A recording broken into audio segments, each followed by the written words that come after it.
the Mendocino County, official of Mendocino County. It's also being streamed on the Mendocino County Facebook page as well. So.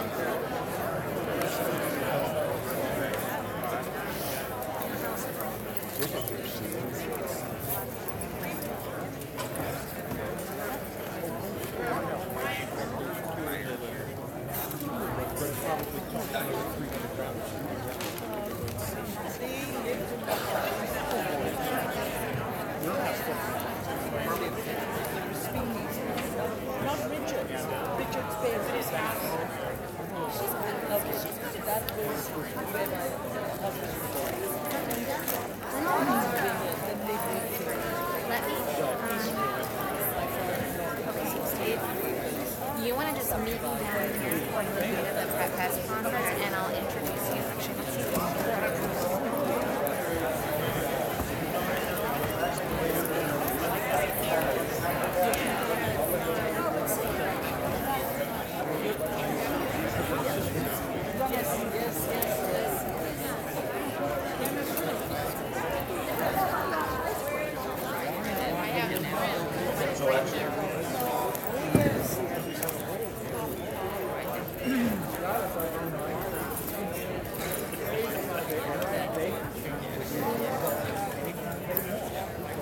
Good evening, everyone. Thank you for being here.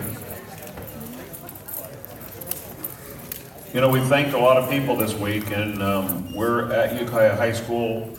They've had the evacuees here. They have the supplies outside. Ukiah High School has put janitors here and put their personnel here, and I've failed to thank them, and I certainly want to thank Ukiah High School for doing what they're doing, because this makes it very convenient. Tonight we're simulcasting to Willits because we are having one of these per day, and we're trying to get as much information out to you as possible and still stay and allow these people to get the information. So we're going to be talking about Pine Mountain in Willits shortly, but I want to give some basic overview right now. CAL FIRE will be up and they'll talk about the good news that the fire did not increase at all. It's maintained at 34,000 acres.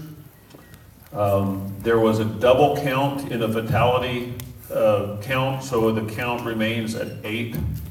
Today we did release, the Sheriff's Office released the name of 3 of the fatalities, and we're trying to work very closely with our pathologists so we can give 100% accuracy when we release the information on the remaining victims of the fire.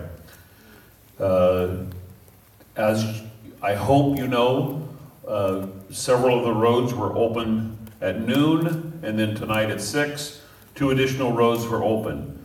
So everybody should have access to the non-burnt area in Redwood Valley, and Potter Valley has been opened up, and the Ridgewood Ranch at Golden Rule Village is opened up also at 6 tonight. So we certainly appreciate CAL FIRE working hard to get this information out to the press, and we've sent reverse 911s letting people know this information so that they can return home. Today the Sheriff's Office and the team was joined by 22 members of the Army National Guard. Please do not think that we've militarized at all. These are law enforcement officers assigned to the Army National Guard from Los Angeles, and they will be assisting the peace officers at roadblocks. They'll be doubled up. So if you see a man or woman in camouflage, they're here for the California National Guard to assist us. We're very appreciative. We're here to give you a brief overview. As before, your questions we'll answer at the end. If you have a specific question about a specific address that you're going to be told how to get that information. And tonight, if you're the victim of a fire, you are going to be able to stick around and know, hopefully, exactly everything you need to know.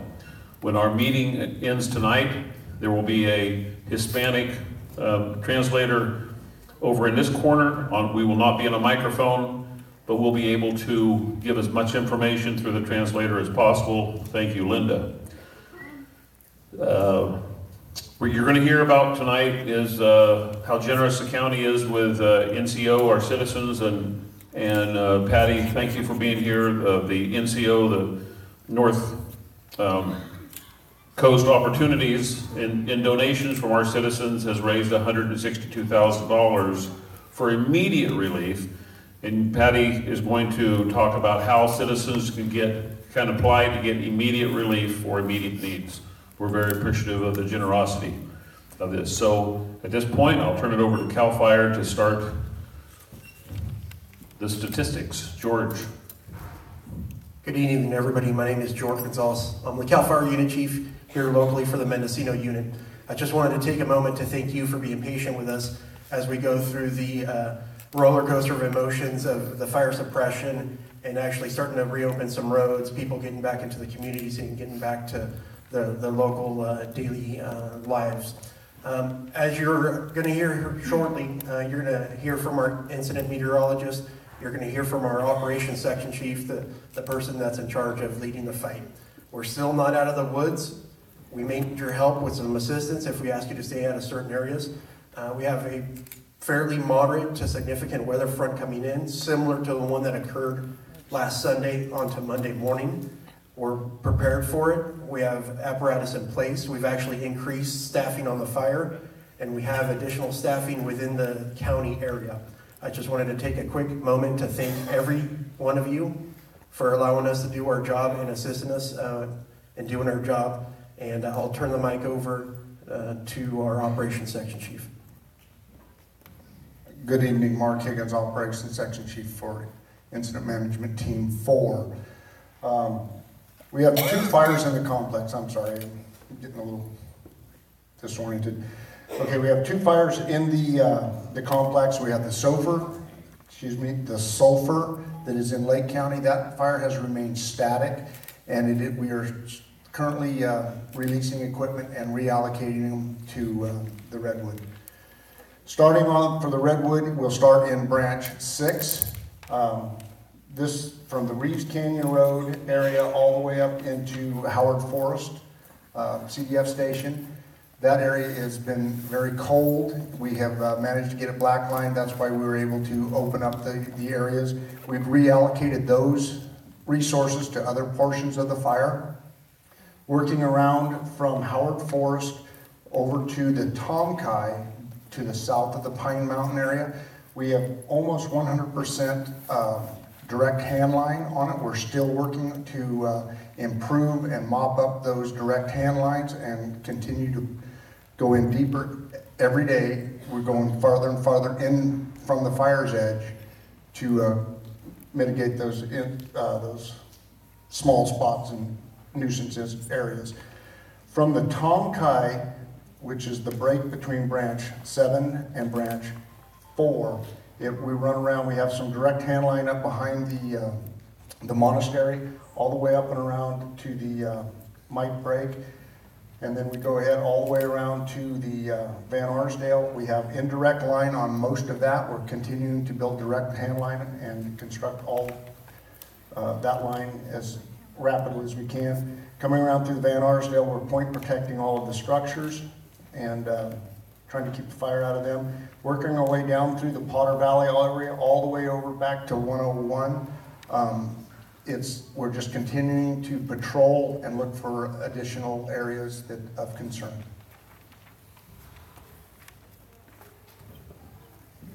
Good evening. My name is Jeff Tonkin. I am the incident meteorologist assigned to the complex, and I'm going to talk to you a little bit about weather coming up and whether we had, over the last 36 hours, we had some really favorable weather for the fire. But like Chief said, we're not completely out of the woods yet.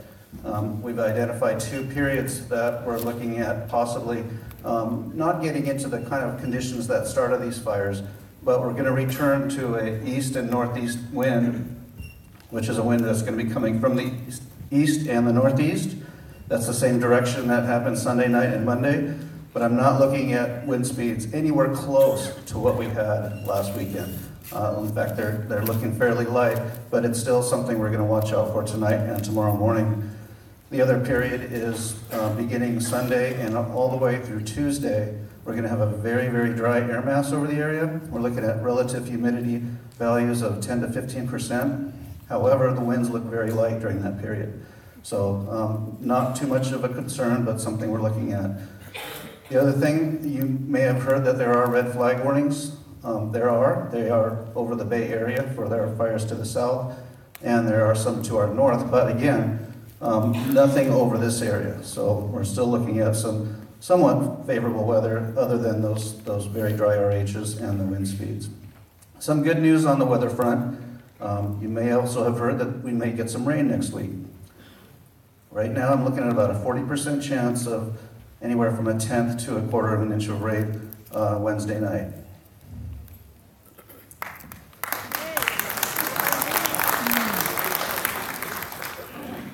That'll be the most popular line of the night, I'm sure. My name is Tim Chavez. I serve as the Fire Behavior Analyst for Incident Management Team 4. What that means is that I analyze the weather with Jeff's information that he gives us. I take into consideration the fuels, the vegetation that's out there on the fire, and then the topography. And between the combination of those three things, I try to predict where and how the fire is going to move over the next operational period so that we can take that into consideration when planning our tactics and our safety. I will tell you, and I'm sure you already know this, we're in very unusual conditions for the North Coast. Most of the time by mid-October, we're going down the fire season slide towards the end. Jeff said a couple of days ago, this is like the fire season that won't end. The dry weather that we're continuing to have every day when the rain does not fall, conditions get worse, incrementally worse and worse. And that's going to continue, you heard, for probably the next week or so. What that means is that this fire has, even though through the labor of hundreds and thousands of firefighters out there, the danger has diminished, but the potential is extreme. We're in mid-October.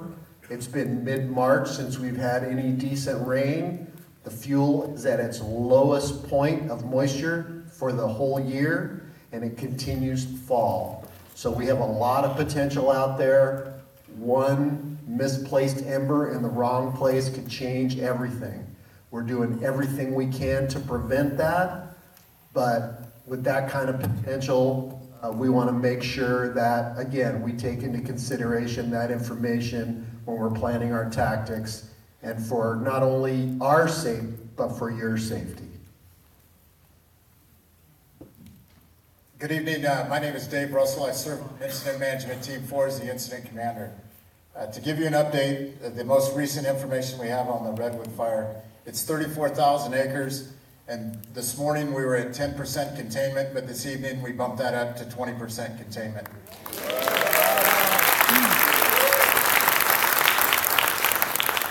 One of the reasons we were able to do that, when incident management team, we have our incident management teams, we have 6 of them for CAL FIRE. When we arrived in Lake and Mendocino County on Monday, we were tasked with managing 2 fires. Both of them substantial structure loss, one of them in Lake County around the community of Clear Lake, and then of course the fire here in your backyard. One of the reasons that we've been able to reallocate resources is the sulfur fire around the community of Clear Lake. We were able to button a lot of that up with some quick operations and then move the resources here. We've seen a substantial increase in our numbers. Tuesday morning, we probably had about 700 people between both fires. As of today, we are sitting approximately 2,100 firefighters that we received in the last 3 days.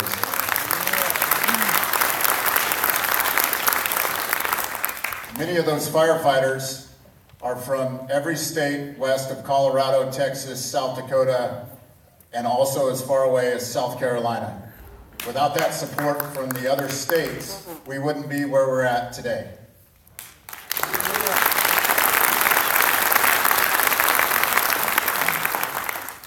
Our number one priority right now is repopulating, getting you folks back in your homes and identifying the damage that's been done from the fire. The one key thing that we have right now with the forecasted weather is up here on the north end of the fire. We have pretty good line all the way down through, that's why we, down through Potter's Valley into Redwood Valley, but we also have some significant damage on the roadways with power lines down trees into the burn in Redwood Valley. Our biggest priority that we are concerned with is up here, the north end near Tonkai. We have very good line that comes across from Highway 101. But the Tonkai area, the Eel River drainage on this north end, if the wind surfaces and the humidities drop, we are very concerned that the fire will burn to the east into the Pine Mountain area. That is why we still have that under a mandatory evacuation. We have ordered resources. That's part of my job and the team's job is to talk to our regional geographic coordinating areas and stress our priorities. With that, we've received how's this? We've received 15 engines from as far south as LA City and LA County that we are placing on the north end of the fire in the event that the fire burns to the east tonight through tomorrow morning. We're constantly reevaluating, repopulating those areas, and I want to reassure you that is our number one priority is to get you back in your homes. Thank you.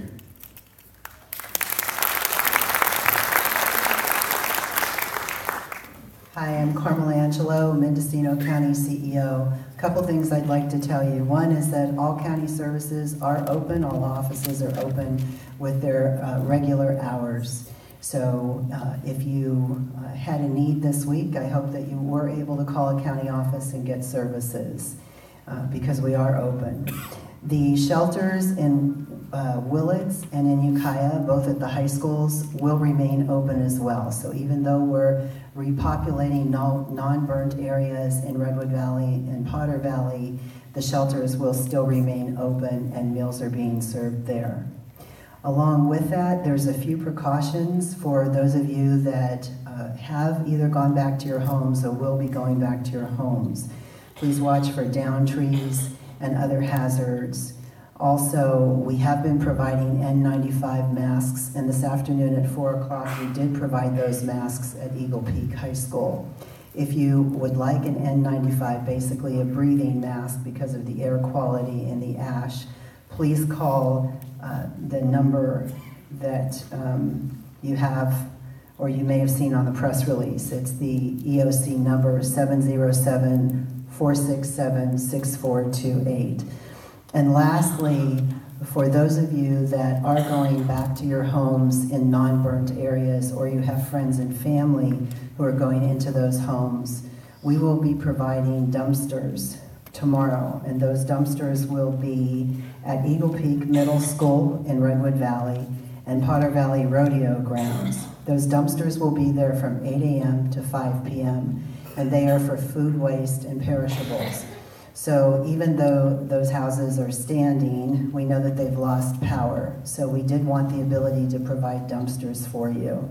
And so again, that's for food waste. And that's it. So thank you very much.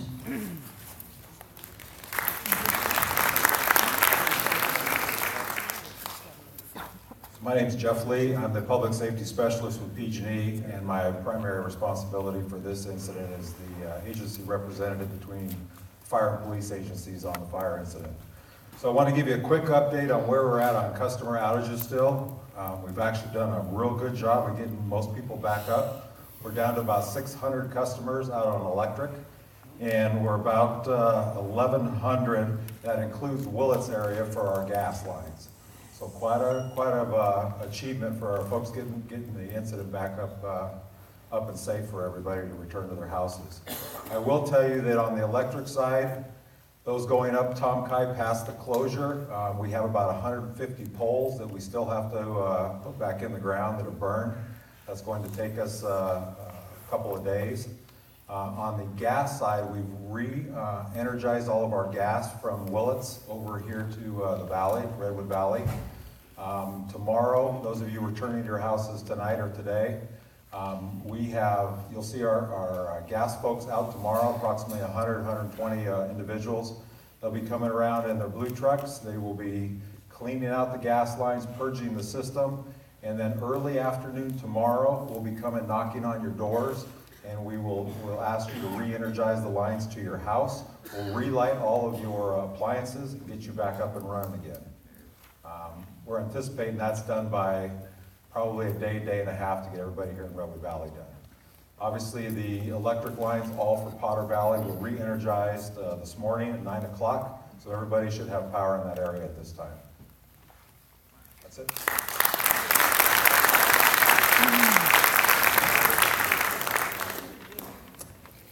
Hello, I'm Cody Burger, the Executive Director of North Coast Opportunities, and we've been working closely with the Community Foundation to raise funds for an emergency relief fund. And we've also been working with the Savings Bank and Community First Credit Union as well. And if people want to donate to the fund, they can donate through the Community Foundation, or they can also go on the NCOINC.org website, and you can access donating for Mendocino County. That takes you to the Community Foundation's website, or you can donate for the Lake County area as well. We're working in both communities.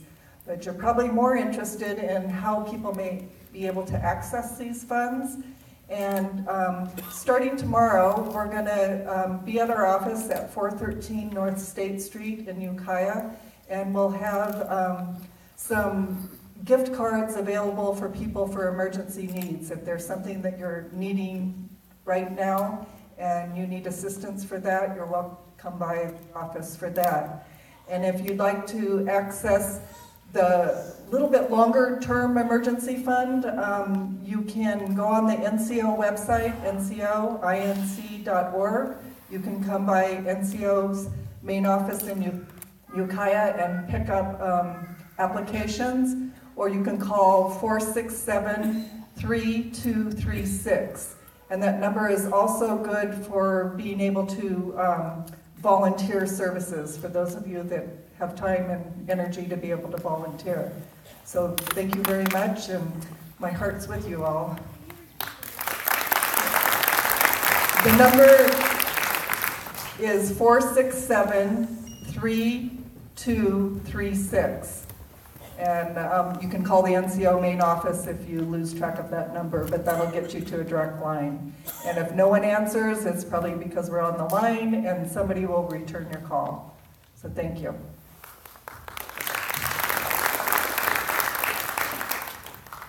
Thank you for coming out tonight on a Friday. I know there's lots of other options. We appreciate you coming here to be engaged and get some good information. My name's Cody Johns. I'm one of the public information officers here on this incident. And every time we come to one of these communities, as public information officers, we're uniquely situated to get a little gift. And that gift is you. Because as we go out there and try to give you information, engage with you, and get to know you, regularly you guys will step up and show us the best part of humanity. A lot of times in our lives as first responders, we see the worst parts of humanity. We respond to things that are not good to look at. You don't want to be around. But when we come here to a disaster and we interact with you, what we regularly see is people stepping up and helping. One example is I was walking here this evening, the assistant vice principal, Cynthia, grabbed me aside and said, just today, this school realized that students who lost everything have no school supplies. So this morning they put out a call and said, we need school supplies.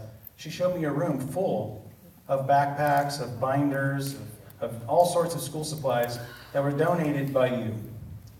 Regularly, throughout this few days we've been here, I've seen people show up with bags, with crates, with boxes of goodies, to the kids out in front who are collecting and distributing things. You guys continually step up and show us and keep us going by your love for one another and your efforts. So thank you very much.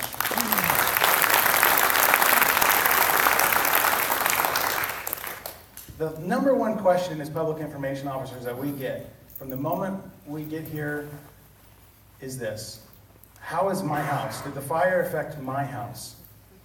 And you've been very patient with us because we have not been able to answer that question because we don't always know. What we do is we bring in a team of damage inspectors, and they go out into the burned area and they conduct a thorough investigation. And you got to bear with us because it takes time, and we're gathering that information, and they're doing it oftentimes under hazardous conditions, and they're out there conducting that information. Tonight we have some of that information, and we brought somebody in to be able to talk to you a little bit about what they do so that we can talk to you about your structure and your property. Now again, some of you have already seen it and you already know, but others may not have had the opportunity to do that. So I'd like to invite Brian up here. He is one of our damage inspectors, and he'll explain to you a little bit about their process and what we're able to do for you tonight. Good evening, thank you. As you said, my name is Brian Barkley. I'm a fire captain with CAL FIRE. I'll be representing the Office of the State Fire Marshal tonight. A little background, Redwood. As you heard earlier, when we first got here, we were very short-staffed, so we concentrated very hardly on the sulfur fire. We had 3 teams that have now completed 100% search of that fire. For the Redwood, we moved very heavily into this area yesterday. Our teams have started at the south side of the fire. They're doing a very systematic search. We call it a left-handed search or a right-handed search, depending on what side of the street they are. So that means if they go in on the right, they stay right until they finish the entire street. We ask that they search every street, every road, every dirt road, anything that looks like somebody might have lived or traveled down that. The teams are moving systematically up the middle of the fire, and we today have just gotten to the top here. These numbers have not come in. And after today, the teams will start moving to the west and to the east until we get a 365-degree circle around this fire.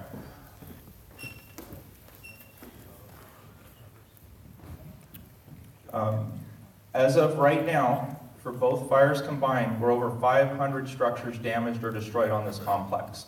At the end, I believe we're going to have a little more detailed information for you guys.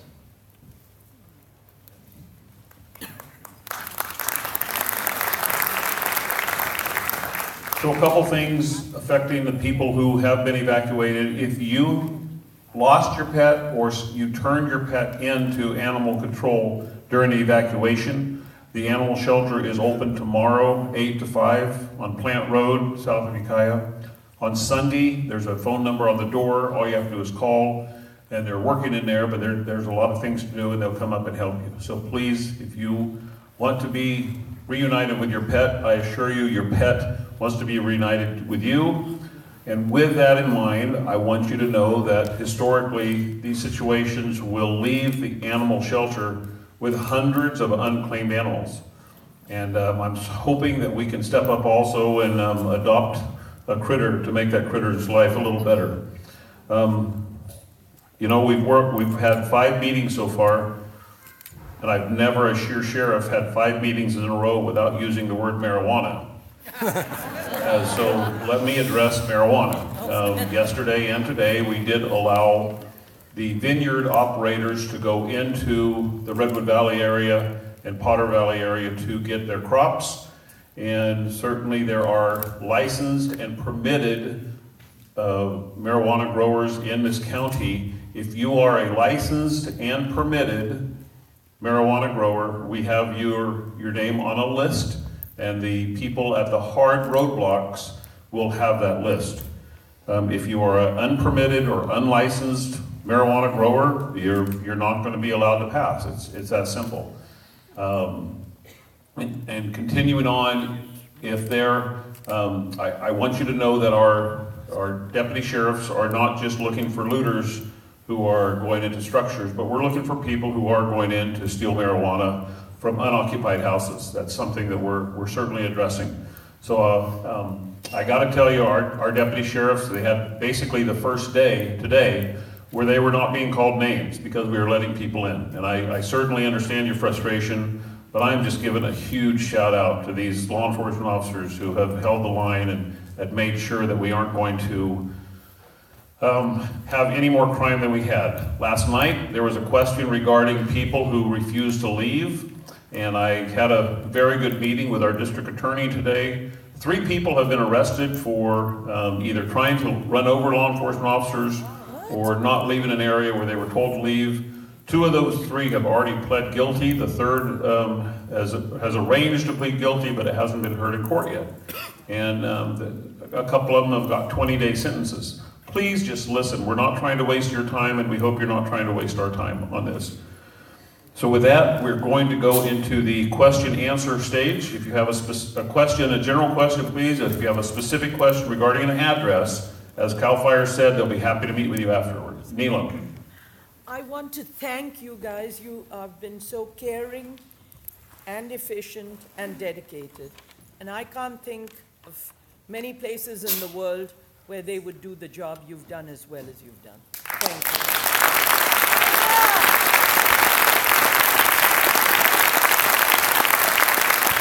Neil, I know you've lost your entire house, and for you to say that, I really appreciate it. Thank you very much. You've lost everything. Yes, sir.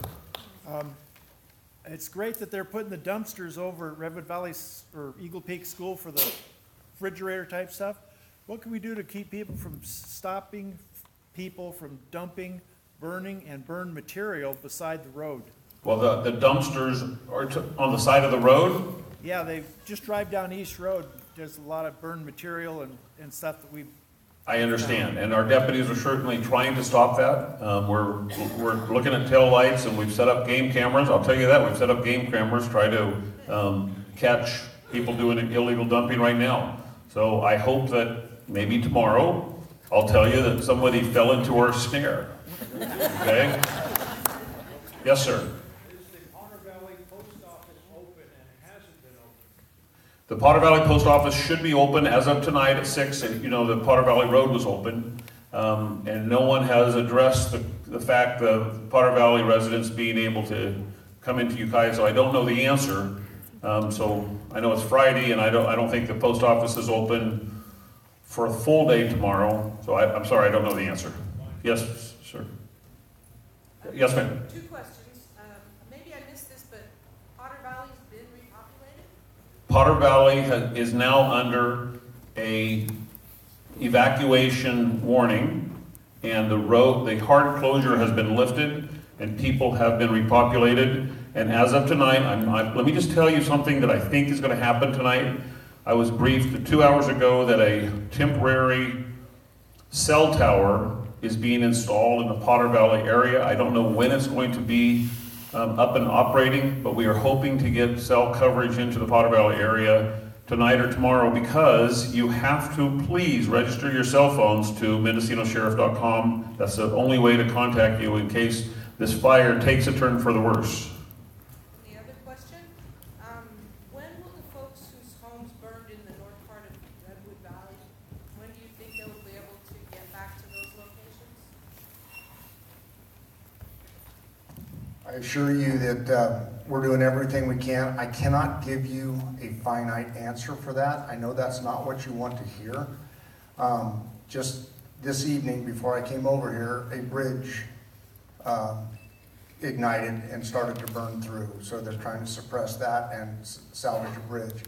These are the types of situations that we are continually having to deal with. The fire front came through so fast, and we were worrying about the perimeter control and trying to stop the spread of the fire, that it's allowed the interior, and we've got to remember we have over 30,000 acres of interior that's been exposed to fire.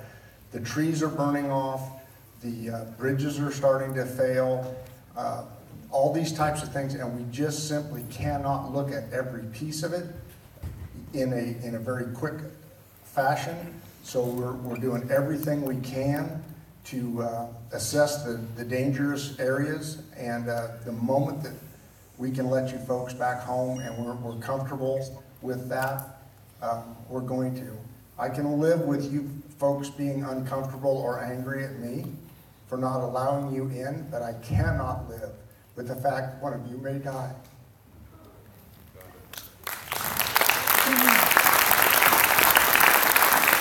Any other general questions? Yes, ma'am. I registered my phone twice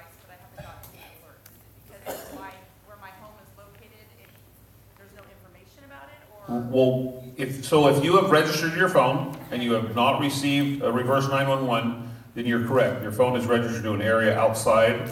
But let me give you a hint. There is nothing wrong with you. You can register 3 addresses to your phone.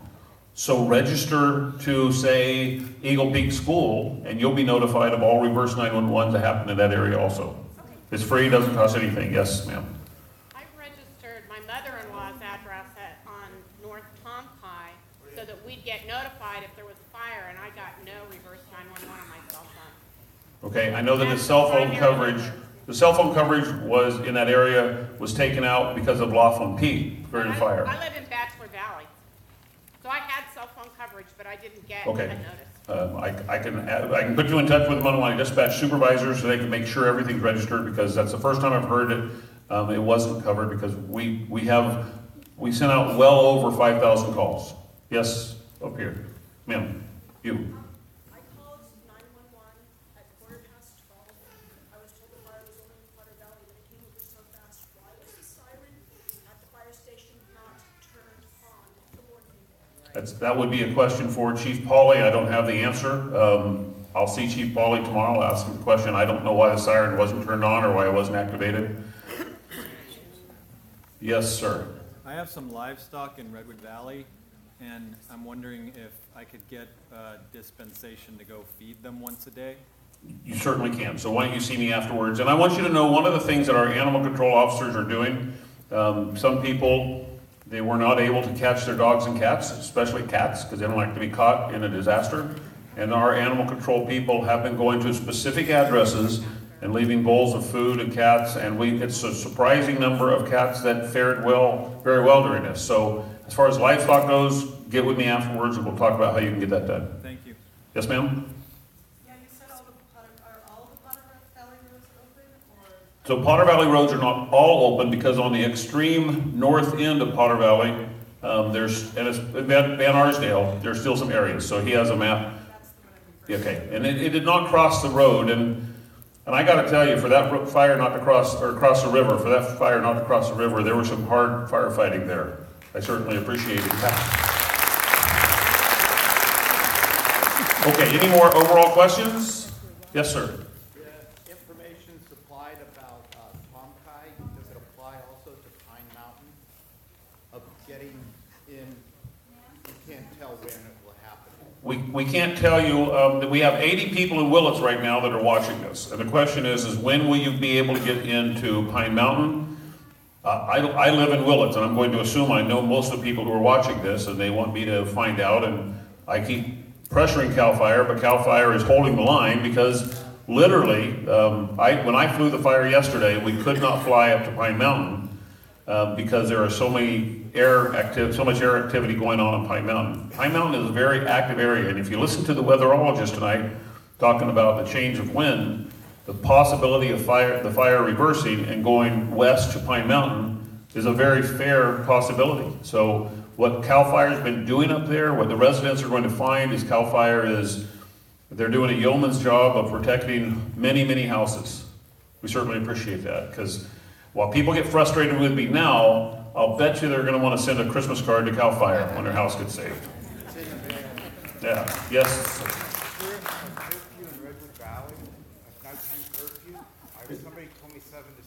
There's no curfew in Potter Valley, there's no curfew anywhere unless you're a teenager and you should be in school. Yes. Okay, any other general questions? Yes, sir. Yes, ma'am. I have two questions. The first is, when is the mail going to come back to the Redwood Valley mail? It's my understanding that the mail is going to be brought back to Redwood Valley on Monday. So if there was mail that got delivered to the Ukiah station, we don't need to go there to get it, it can go back to the Redwood Valley station? That's my understanding. Okay. And the other question is clarification on the permitting for the cannabis farmers. Are you talking about people who applied for? Nope. The permits have been issued, yeah. Can you repeat some of the questions? Okay, I'm sorry, but yep, the answer is if you received a permit from the county, we have a list with your name on it, and you'll get through. Yes, sir. What about zip tie holders? No, because zip ties are voluntary. And here's the good news. Let me tell you about this. as you heard tonight, the vast majority of this area has been opened up to the public. And there's still some areas that we're not letting vineyard operators go into because of the danger. We don't have record of your of zip ties. We don't keep record of that. As you know, we don't ask an address. So that's a fair question, but I don't have an answer other than no. Sorry. I guess that's the answer. All right. So we're going to have a Hispanic. Yes, ma'am. Can I just clarify? So if you're in the permitting process, you will not be let it in. You have to have the actual permit. That's correct. You have to have a Even permit. like the ag permit? Yes. That works? Permitting process, because it's not the actual permit, it's just the ag permitting. If you have applied and not received a permit, you're not going to be allowed to go past a hard roadblock. But there's an expectation that hard roadblock is going to be completely open early next week. So I'm telling you the same thing that I'm telling some of the vineyard operators. No, and I want to say this about vineyard operators, and I don't want to waste your time. Fry Vineyards took a hard hit. One of our best, an incredible community supporter. They have grapes in a warehouse. Parducci Wine stepped up and said, hey, Fry's, bring your grapes here and we're going to press for them. So that's in operation right now. Yeah. Yes, ma'am. I apologize if this question has already been answered. On West Road, it was opened earlier at Laughlin, and I'm wondering if you know when it's going to be, or if it is open at Rancheria Road. It was closed at Laughlin, I believe. Not open. West Road, it goes to Laughlin. We have a list of it up here, so come up and we'll talk individually. All right, so we're going to have bilingual translation over here. You're welcome to stay, and it's going to be In front of it. in front of the TV cameras. Okay. So we will be here tomorrow night at 6:30, and we will continue to give you as much information as possible. Please, if you want the most current information, the Sheriff's Office Facebook page, we are putting the press releases that CAL FIRE is putting out and the road openings on our Facebook immediately. Thank you very much.